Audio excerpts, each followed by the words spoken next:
Racing games and horror go about as well together as Sebastian Vettel and Ferrari. Not at all. To this day, there still hasn't been a proper horror racing game made by a big studio.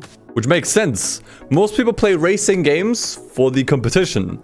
After all, racing is inherently competitive to see who's the fastest. But over time, more and more racing games started to involve more gameplay elements into themselves, such as stories meant to captivate you or livery designers meant to bring out your creative side. But comparably few racing games get creative with their atmosphere these days, in the pursuit of realism. Which is strange, because racing is scary. You're in constant danger of mechanical failures, unforeseen accidents, and crumbling under your own pressure. So where is all the horror in racing games? Are there at least any small indie games that try to blend racing with other genres such as survival horror? Well, as it turns out, there does exist one racing game that attempted to convey feelings of horror in a racing game format. And in a way, this one could be classified as a survival racing game, just not the one that has you running around collecting rocks and wood. And that game is called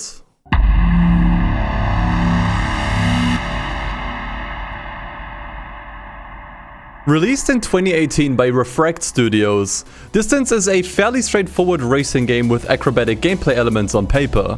So other than driving on the track itself, there is a dedicated jump button and aerial controls, which will become even more relevant later on in the game with the introduction of flight mechanics. The core gameplay of Distance isn't to beat anyone, but to maneuver around the various levels by dodging obstacles and following the hazardous tracks. And for the most part, the game goes for a somewhat trippy vibe, with loud, futuristic EDM music playing throughout. Seriously, go listen to the soundtrack. It's really good. Go, go, go! Ah! The game also managed to cultivate a modding community that provided hundreds of additional levels over the years. But none of these really strike me as terrifying. So what is this game doing here exactly? The main campaign of the game, while fairly short, left me feeling rather uneasy the first time I played through it. It taps into the AI gone rogue type horror, which left me quite puzzled the first time I played through it, mainly because there's a lot of story only being implied and never explicitly told. You're mostly left to interpret what's happening and fill in the blanks. The main campaign is divided into 3 parts: Adventure, which represents the main bulk of the story, as well as Lost to Echoes and Nexus. For now, I will only focus on the Adventure campaign because, look at the length of the video. It's a whole rabbit hole in of itself, so make sure to grab some snacks, some drinks, because things are about to get dark.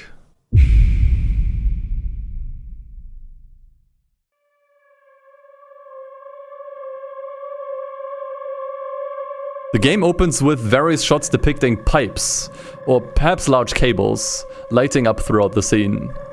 Text begins to appear on the right, mentioning a failed iteration of an algorithm that exceeded a certain time limit, with a new iteration being prepared for transfer with a new mutation. Now, I know this sounds like gibberish, but all you need to know for now is that we, the player, are essentially a new mode of transportation. And just as our traversal systems get initialized, that's our access to mobility functions such as flight, the text corrupts for a brief moment, while also showing the planet depicted in the center being overcome with something.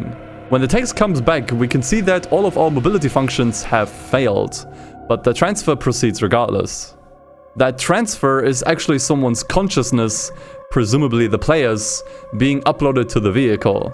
Furthermore, we can infer that this is the final transfer, as there is only enough reserve power left for one more transfer. So whatever our objective is, we are the last chance to complete it. Another line states that a connection to a so-called array has been established, which will be our spawn location. A countdown appears on screen. 4 hours remaining. Whatever our objective is, we only have 4 hours to complete it, and the time is ticking. During the transfer, something is continuing to interrupt it, and we see short visions of what it might be. But before long, our vehicle is ready, and we're ready to pilot it. A map appears, showing what seems to be the route to our location. Unsure of where we're heading and with the timer ticking, we begin at Sector 17. The lights turn on, and a massive door in front of us opens, revealing a long road ahead. Wherever we are, it's a massive, dark, and abandoned place. Not a single living organism can be seen, neither alive or dead. Maybe this place was never meant to be the home of living beings, or maybe they left long ago. As we proceed, an intercom chimes in. The array is our new home. By combining the resources of satellite sectors, the array functions as one metropolis. From energy storage to food production, each sector serves a purpose. Remember that pieces form the whole. Obey the directive.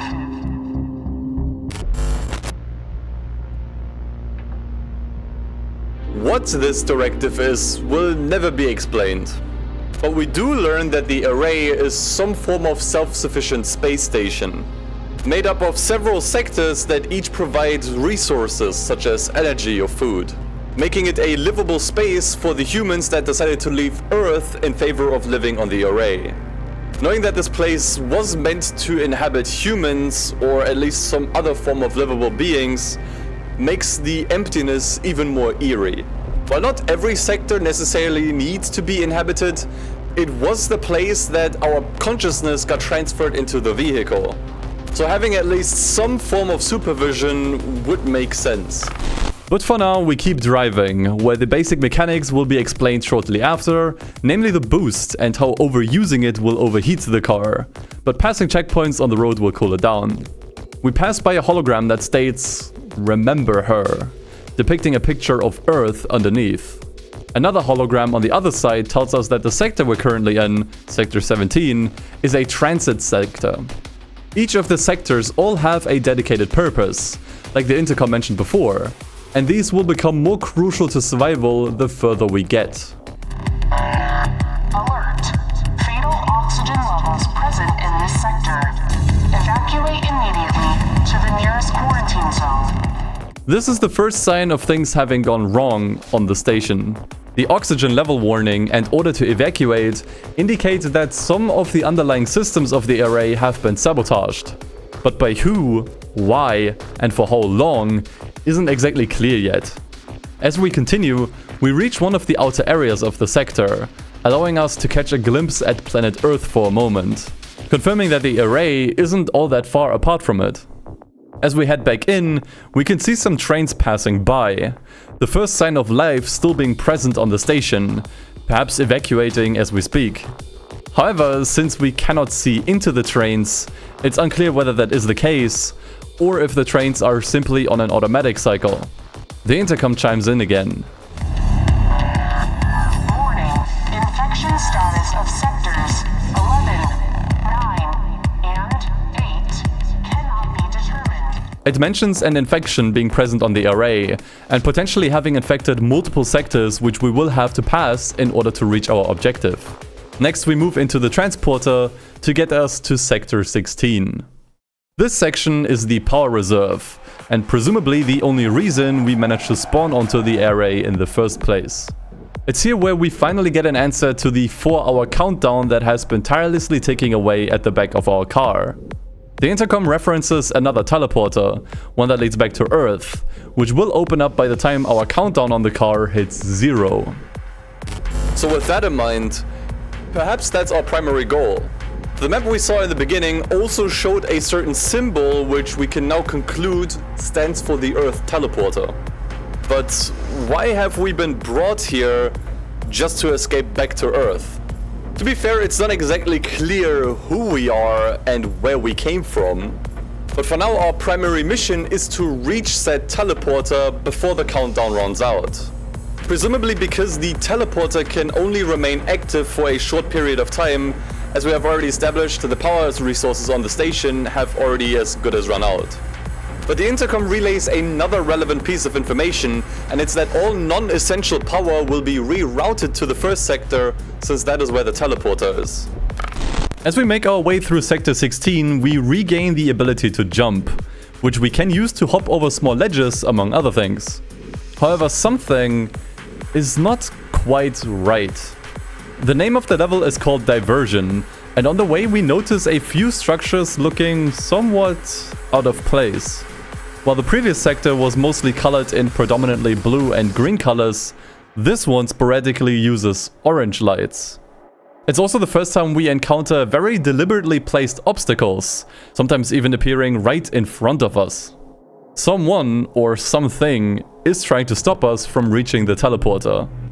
As we approach a tunnel, a holograph appears to the right, simply saying, "Beware," depicting a strange-looking sphere and a biohazard symbol in the bottom right. We enter the tunnel. The screen begins to corrupt, and then...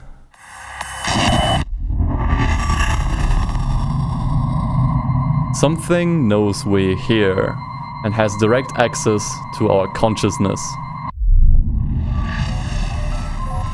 Though thankfully letting us go, we're not out of the woods yet, as we still need to dodge various obstacles and road hazards to reach the next teleporter. Sector 15 is the amusement sector, resembling a massive nightclub with its bright purple lights.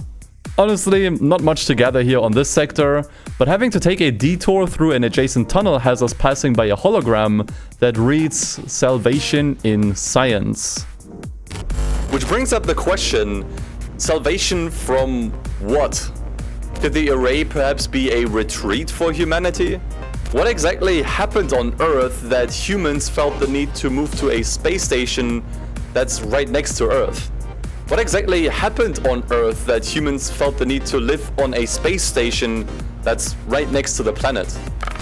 For now, we continue on to the next sector, which I'm not sure what exactly it's for, but we won't stay here long either, as we reach yet another, but different looking teleporter. This one seems to be a more short distance teleporter, specifically designed for car travel that maintains your velocity and will come up on several routes from here on out. Later on, we also gain the ability to use our car's integrated wings, which allow us to fly through the air, at the cost of needing to keep the boost active permanently. Though as before, driving through checkpoints will keep our car from overheating, which can now be placed in midair as well. The rest of the sector once again remains fairly uneventful. Until...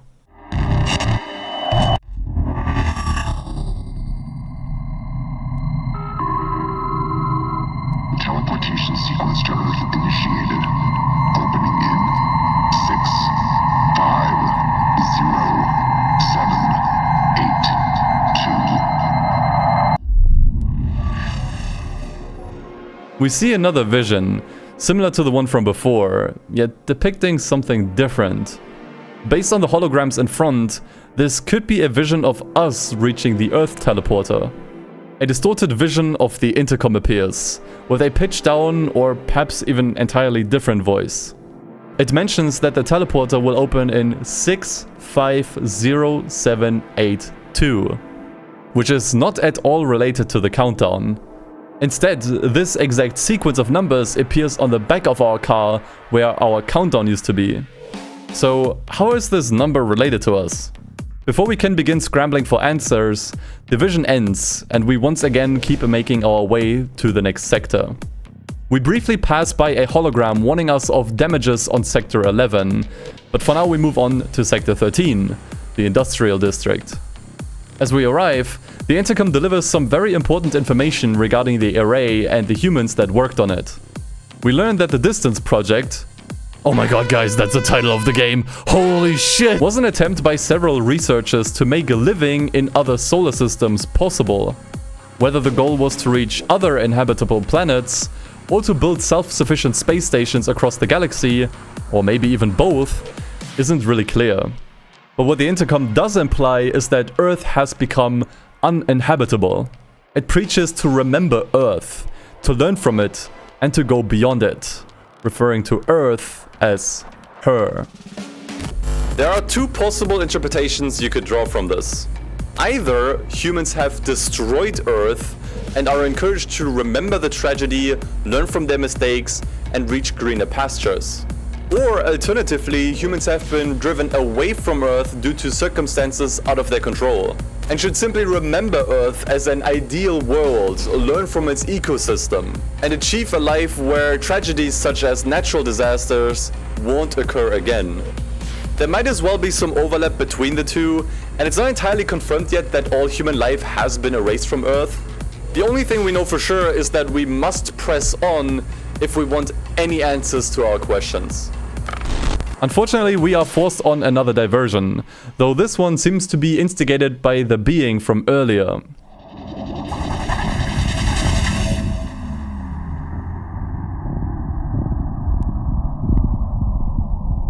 We find ourselves in a dark, colorless corridor. Is this even really Sector 11? With nowhere else to go, we press on, until another vision appears.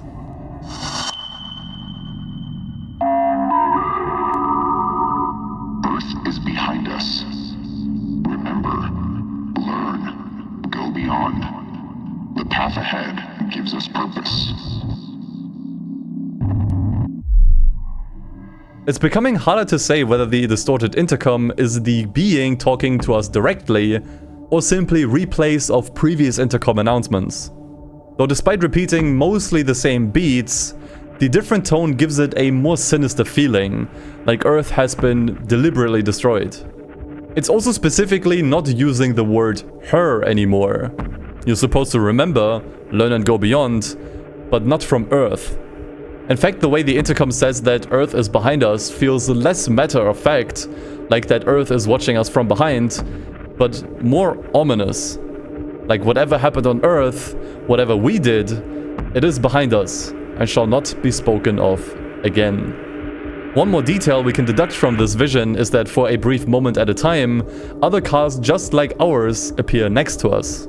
Though for now we have no clue what this is supposed to tell us, so we exit the vision and carry on through the depths of Sector 11. As we have been informed earlier, this sector has received significant amounts of damage, so there's no power going through it anymore at all. It feels frozen in time in a way, and with no end in sight on an unexpected detour, we can only move forwards.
So, let's unpack everything we just witnessed.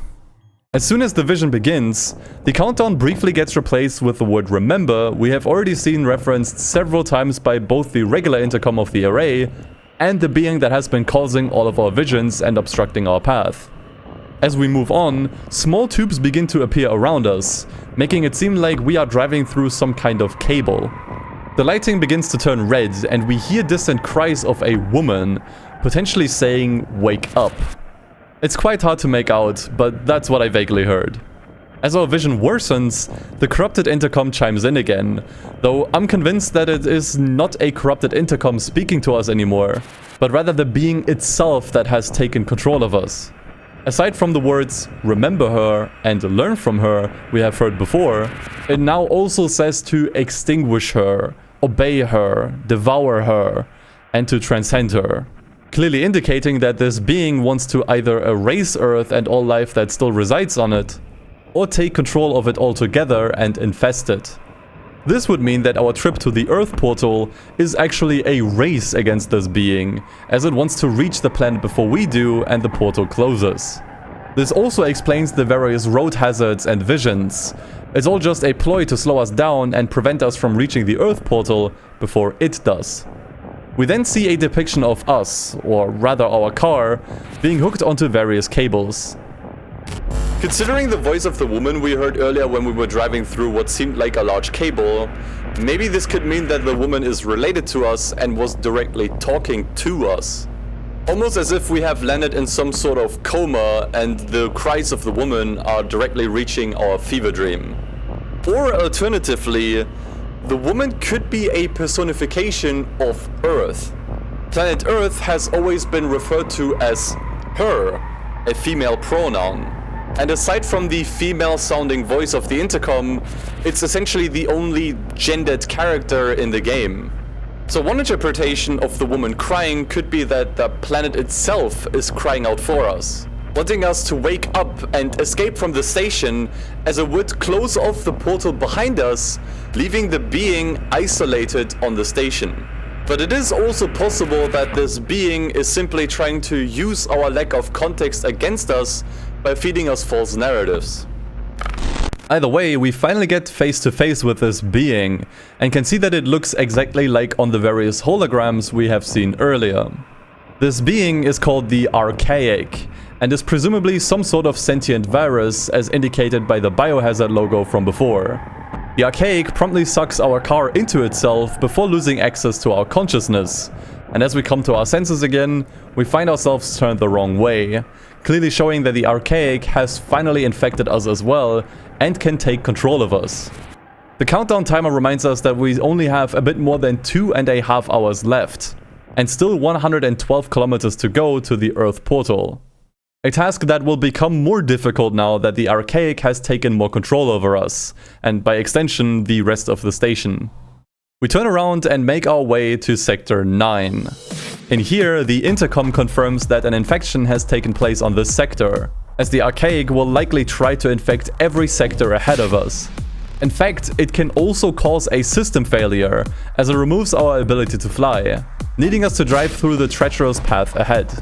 But thankfully, just when all hope seemed lost, we regain access to our thrusters again, which allows us to rotate the car in mid-air and drive on walls and other surfaces not directly underneath us, as long as we maintain our speed.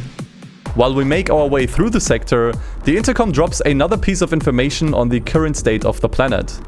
The announcement primarily serves as a reminder for staff to properly dispose of hazardous materials, as improper waste disposal was one of the many factors that led to what's known as Earth Incident 214.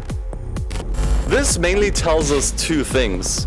One is that Earth has become uninhabitable, mainly due to human-made errors, with one of them being humanity's handling of waste. It's not exactly unthinkable given how in real life all kinds of trash simply gets dumped into the ocean, completely ruining our ecosystem and purging all kinds of oceanic wildlife. But also how waste materials of various energy reactors gets handled, like radioactive waste from nuclear reactors. I mean, there's an entire section on the Wikipedia page for radioactive waste detailing all kinds of incidents where it wasn't handled properly. So for example, at one point, several deposits in Italy leaked into a nearby river, which contaminated all the water for all the residents who happened to live nearby. The other thing this intercom announcement tells us is that there have been multiple incidents that harmed Earth's habitability, as this one is only referred to as number 214. With some acrobatics, we finally reach Sector 6, which is once again littered with all kinds of hazards on the road, partially driving in and out of sections where the infection has taken place. Eventually, we manage to reach a short-distance teleporter that sends us to a completely destroyed part of the station, idly floating in space. It's here that we learn that this demolished sector, Sector 6, is the residential area. This is where people lived, slept, spent time together, and now it's completely fallen apart. The Archaic pulls us into another vision.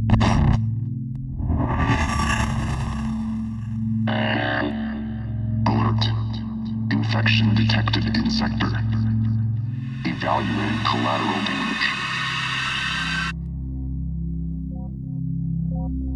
almost rubbing it into our face. It not so subtly tells us that it was the cause of all of this, and the loss of human life that came with it. We fly past the train, which most definitely still had passengers within it, and reach the teleporter on the other end.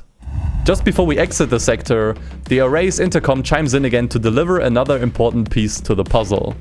It mentions that life on the array will be a necessary adjustment compared to Earth, but that people must bury their past to move forward. It also says that family and friends are merely a distraction and that communications with people on Earth are strictly limited. This only really brings up more questions than answers, but let's try to unpack this. We can deduct that a significant portion of people on the array didn't necessarily want to be there, at least not anymore. It's not exactly unthinkable that after spending enough time on a space station that has no natural wildlife, no plants, and no direct sunlight and blue skies, people will start to feel homesick and miss life on Earth. As people, we aren't really meant to live on stations away from the planet. Evolution has primed us to be adjusted to life on Earth. So being away from it for long enough would make anyone feel estranged, like they've been ripped out of their natural habitat. These people who decided to live on the array probably also left behind friends and family on Earth and likely didn't realize how much they'd missed them until it was too late. So overall, this announcement serves as a reminder to the people to remember the goal of the Distance project. That they are a part of something way bigger and shouldn't concern themselves with personal issues, and instead bury their past in order to live a new life on board of the array. What isn't clear is why the administration decided to limit communications to Earth. First of all, this does confirm that there does still exist life on Earth, or at least they want people on the array to believe it does. However, the reason behind the restricted communication between the two isn't exactly clear. Perhaps the administration believes that people's homesickness will only get worse the more contact they have with their friends and family on Earth. Or perhaps they developed a system where you need to work a certain amount to be allowed access to contact Earth as some form of twisted reward. In any case, this does throw a big wrench into the ethics of the Distance project and life on the array as a whole. Moving on, we get transported to Sector 5, the sector dedicated to mobility testing. A hologram and the colors of the track turning orange immediately tells us that the Archaic has already infected this place. Another thing to note are these strange crystal-like objects that have appeared all over the place and clearly don't belong to the original environment. We have already seen these a few times and are further manifestations of the Archaic infecting the station. What stands out about these, however, is that they imply that the Archaic is more than a simple computer virus that makes the station go haywire. If it can create new structures, seemingly from nothing, and potentially made out of some sort of metallic material, perhaps the Archaic is more of a physical being than we thought. And perhaps even alien. While making our way through the sector, the array's intercom relays some more information on the current status of Earth and the Distance project. It mentions that Earth is in a dire state as its natural resources begin to run out. The Distance project serves as a way for people who have been chosen through some form of selective process to either look for a new inhabitable planet or to find a way to make life on the array perpetually sustainable. Workers on the array must always obey the directive given by its administration and should strive to make new discoveries. Once again, the intercom downplays life on Earth as mere humble beginnings, as if it only served a greater purpose for humanity to find a new way to live. There's an increasingly noticeable disdain towards Earth and how humans used to live on it. We're only supposed to remember Earth and life on it, but never idolize it, and instead bury it and look for new ways to coexist. Furthermore, the intercom emphasizes the administration and the directive even more, almost making it sound like no one on the array actually wants to continue living on it. Maybe the administration simply ruled over the array with a firm hand. But perhaps these announcements were a reaction to ever-increasing outbursts of riots and demonstrations, turning the array into a more totalitarian system where constant reminders of greater powers at hand are required. In Sector 4, we once again have another vision, or at this point it might be more accurate to say, the Archaic tries to communicate with us.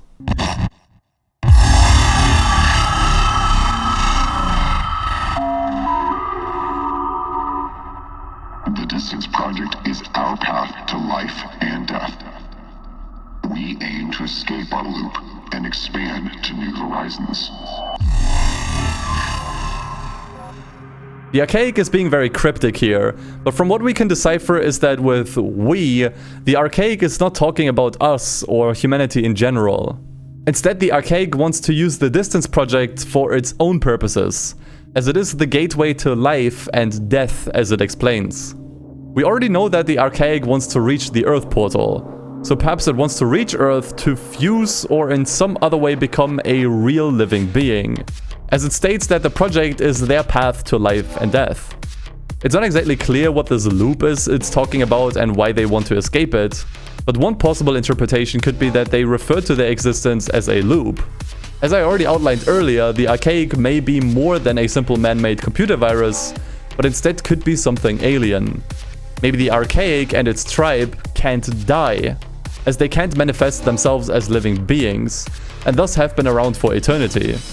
Or maybe they reconstruct every time they try to destroy each other, which would make their existence more of a loop, as it mentioned. In that way, it makes sense for the Archaic to want to reach Earth to find a way to die, reaching a new horizon, as it mentioned. Or perhaps it just wants to fuse with cows and shit to turn into some kind of synthetic alien monster. Yeah, I'm gonna go with the first explanation. It sounded way more interesting. In any case, we move on to Sector 3, with only a bit more than an hour left. This one is dedicated to research, and gives us one of the more concrete pieces of information on the Archaic yet. The array system managed to contain part of the infection, meaning it could finally inspect what exactly the Archaic is. It mentions that it comes from an unknown source with its origin yet to be determined, so it is likely alien as we thought. The intercom also confirms that the infection is both technological as well as organic. The latter probably referring to the crystal-like structures we saw earlier. This in return means that this infection is the work of nanotechnology. However, the exact material of the structures is yet to be determined. But it does confirm that the Archaic is a highly intelligent and technologically advanced being that can manifest itself in both a technical and a physical form. It also manages to travel between the stations by overloading power systems on the array, and then using the resulting surges to travel. This is the reason why the array ran almost entirely out of power and is only being kept online due to the infection, which gave the Archaic almost full control over the station. Something which the Archaic proudly puts on full display here. In fact, things turn increasingly dire for us to reach the Earth portal, as more lights are starting to completely turn off around the sector, only being replaced with faint orange colors left behind by the Archaic. We reach Sector 2, only to be interrupted once again. 5, 0, 7, 8, 2. We have heard these numbers before in a previous vision, where they even appeared on the back of our car, but for now there is no explanation what they mean yet. Later on we also get to hear the real intercom again, informing us that workers can consult a physician. This one feels like a very typical corporate response, saying that their mental and physical well-being is of oh so great concern to them, but only because it may affect their work quality and that the directive should always remain the highest priority no matter what. Later on, the Archaic hijacks our senses again to repeat something the intercom has said to us previously back to us.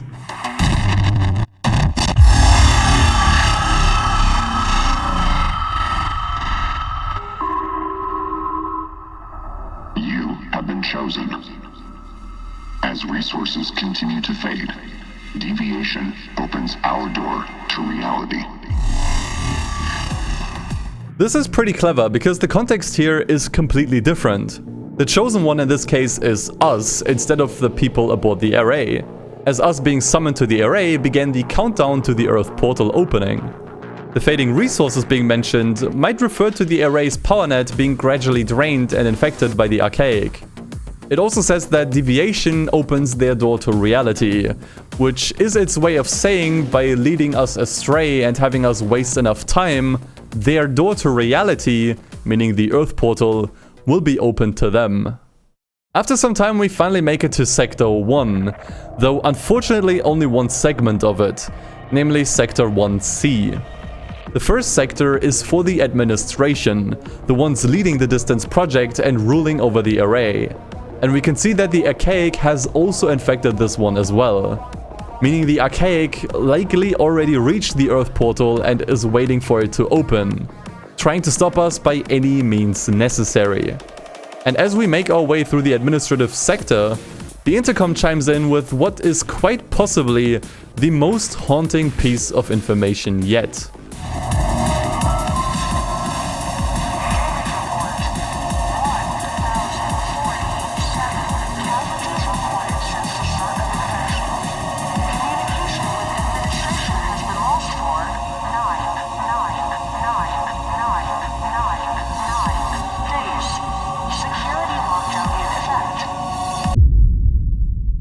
This changes everything. When we first spawned onto the array, it seemed like the disaster that took place only happened recently. We could still see trains and spaceships moving about, likely people evacuating the station.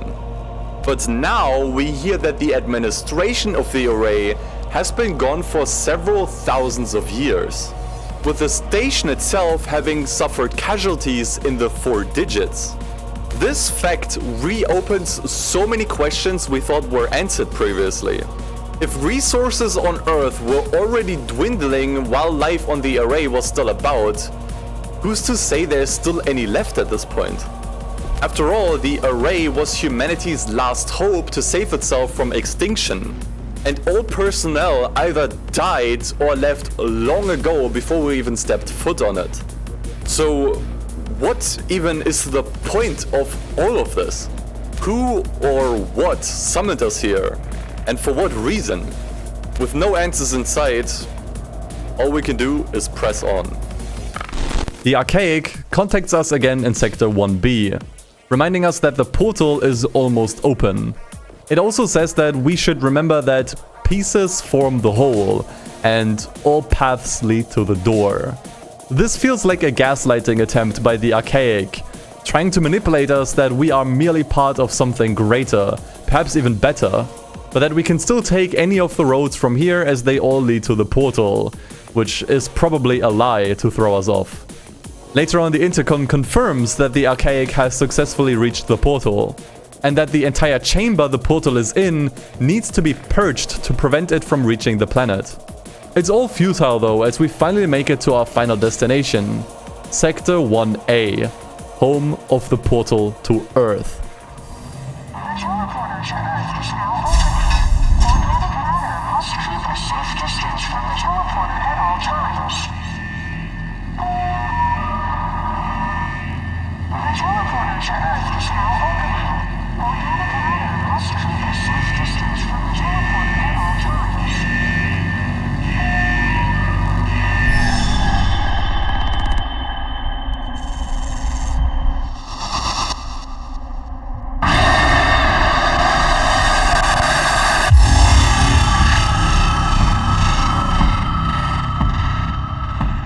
In a desperate attempt to stop us, the Archaic swallows us whole, just like it foreshadowed in one of the previous visions. It's here that we get a hint that the Archaic is more of a living being as it may initially seem, with the background audio sounding like a beating heart, and what looks like a nervous system being sporadically visible around us. Not to mention the red surroundings resembling blood. If we make it far enough through the Archaic, we can eventually smash through one of its cores, which puts us back in front of the portal. Though as expected, the Archaic puts up a fight and will keep swallowing us in hopes of wasting enough time for it to make it through the portal.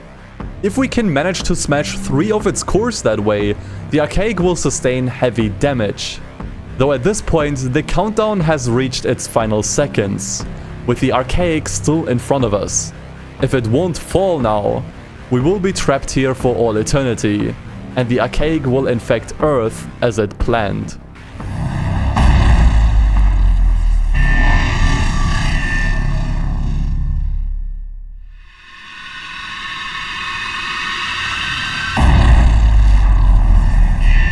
The Archaic explodes, mere moments before the countdown reaches 0, with the way to the portal now finally being clear.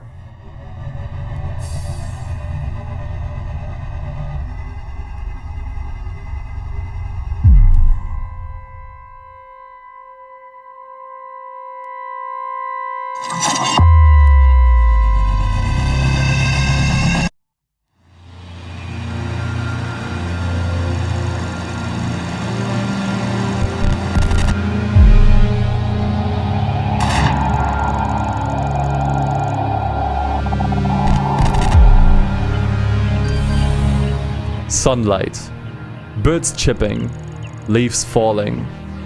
This is Earth, and life has persevered on it. The various man-made structures around us are still being powered, indicating that humans still reside here as well. We drive towards one of the neighboring buildings, as our results are being uploaded. Wait, results? Results of what? Hold on, what was our purpose again? We didn't collect or accomplish anything on the array. What data could have possibly been uploaded? And why are we driving past a whole bunch of copies of our car? Is this another thing the visions foreshadowed? What on earth is going on here?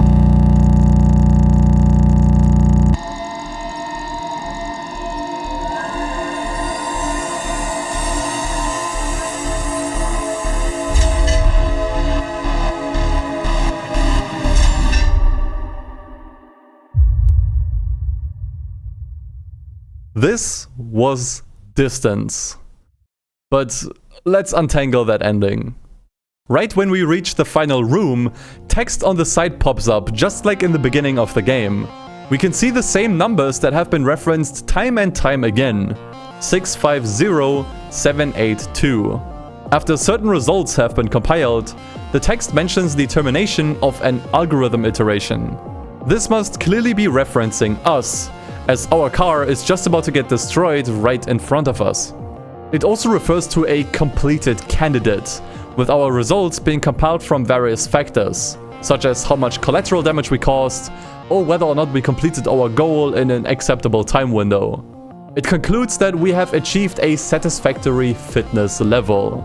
We have actually seen the same kind of text right in the beginning, only then it spoke of an unacceptable time window and an unsatisfactory fitness level. At the end, the genetic algorithm we produced gets prepared for transfer to someplace else. But this is as far as we can go. So what did any of this mean? It goes without saying that the entire story is incredibly vague and open to interpretation. So all you get from me is my point of view. We, as in the player, are basically just another attempt in a grander experiment. This number we kept seeing, 650782, is basically a number assigned to us that stands for the attempt number. As it turns out, this entire run through the array is basically a gauntlet that is being run over and over again until one attempt is finally fast enough. We are simply the 650,782nd attempt. The purpose of this experiment and whether any of the things we saw were even real are certainly up for debate. I do believe that the array exists and the experiment is based on the real array having been ravaged by something from outer space. This experiment might be a test for an automated vehicle that can evacuate people much faster in the future and fight another archaic infection, in the case that a tragedy like the one on the array happens again. But what about the Archaic? Was it simply something to mess with us by the leaders of the experiment? Or is there really something out there that tried to reach us? I do believe the latter is more likely, as the Archaic tried to relay information to us that we shouldn't have really known. For example, we saw flashes of various copies of our car. This was the Archaic trying to tell us that we are just one more iteration in a long line of experiments. Throughout the game, it became increasingly clear that life aboard the Array is fairly miserable. People are denied contact to their friends and family on Earth, work stands above all, and any physical or mental issues resulting from it are only to be addressed in absolutely necessary cases. The Archaic, on the other hand, is directly trying to oppose the people running the Array, and has been trying to convince us to join its goals instead. This is also why at the end of the game, among the results that are being compiled, Deviations from Directive is also being evaluated. Perhaps previous iterations genuinely believed in the Archaic and realized that they are working for someone with malicious intent. So this whole experiment is essentially a brute force attempt at making the algorithm we helped design become more obedient and compliant with the administration's goals. So by fully destroying the Archaic in the end and making it to Earth in time, we unknowingly helped a group of malicious leaders in building more arrays in the future. While the Archaic may have had its own selfish goals with finding death in life, there's also a chance that it may have only wanted to help humanity by sabotaging the Distance project. Clearly Earth is not in jeopardy and doesn't need saving, so what seemed like a last-ditch effort to save humanity is actually just a grand venture from either a rich corporation or a corrupt government that funds inhumane projects like that on the Array to look for more valuable resources to further enrich the powerful. By sabotaging the Distance project, the Archaic could, at least for some time, stop more people from working under awful conditions on these space stations. So in conclusion, we're the villain, or at least have been manipulated into helping one. If you remember, there were 2 more campaigns available, however none of these have anything to do with the main story of Distance. Initially I wanted to cover these 2 in this video as well, but given how much of a mindfuck this story was, I think we could all use a break. Instead, I'd encourage you to get the game and experience these stories for yourself. The game frequently goes on sale for as little as $2. And before you say anything, no, this video is not sponsored in any way. I just really like the game and thought I'd share it. There's also loads of user-generated content out there, which, funnily enough, tends to lean more on the wacky side of things. So there's definitely way more to play even outside of the main story. But this covers the general story of Distance and my own interpretation of it. But let me know about your reading on this story down in the comments below. Please make sure to give this video a like if you want me to highlight more unique racing games like this one in the future. And of course make sure to subscribe not to miss anything. Until then, I hope to see all of you again very soon. Take care, take it easy, and